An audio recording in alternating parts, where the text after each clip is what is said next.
susunod na programa ay rated PG. Patnubay at gabay ng magulang ay kailangan sa mga batang manonood.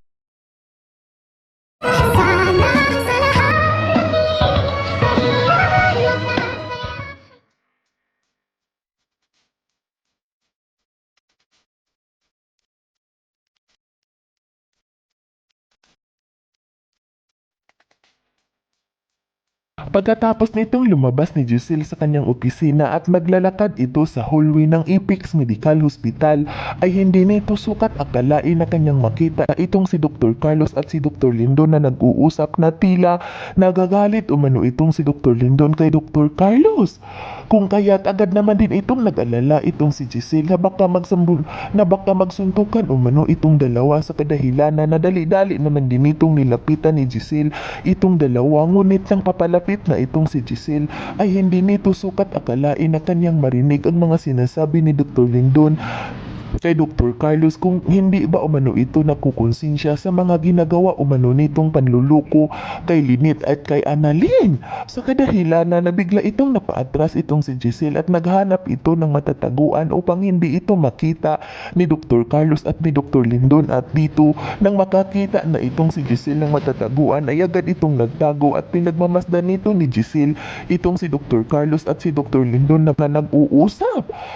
At habang pinagmamasdan nito ni Giselle itong dalawa ay agad naman itong nakapagsalita itong si Giselle na kailangan umano nitong malaman ni Giselle kung ano umano ang mga panluluko na ginagawa ni Dr. Carlos kay Lynette, at hindi lang umano kay Lynette at pati pa umano sa kanyang pamangkin na si Annalyn.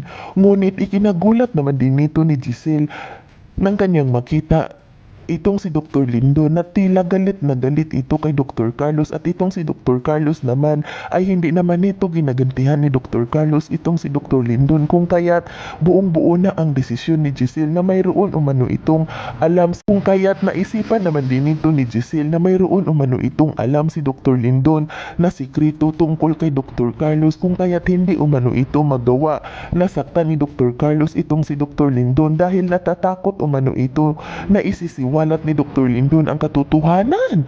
At dito pagkatapos nitong magkaharap ng dalawa itong si Dr. Lindon at si Dr. Carlos, nang makaalis na itong si Dr. Carlos ay dali-dali naman din itong nilapitan ni Giselle itong si Dr. Lindon, at nang makaharap na nito ni Giselle ay hindi ito nagdadalawang isip itong si Giselle na pagsabihan itong si Dr. Lindon na nakikita umano nito ni Giselle ang mga nangyayari sa kanilang dalawa, kung bakit hindi umano magawang magalit Dr. Carlos kay Dr. Lindon. Kung kaya't ikinagulat naman din ito ni Dr. Lindon nang kanyang makita itong si Giselle na nasa kanyang harapan na, at hindi ito umimik agad itong si Dr. Lindon at nag-iisip pa ito kung ano umano ang isasagot nito kay Giselle. Yan ay ating aabangan sa susunod pa na pangyayari sa kaganapang ito ng abot kamay na pangarap.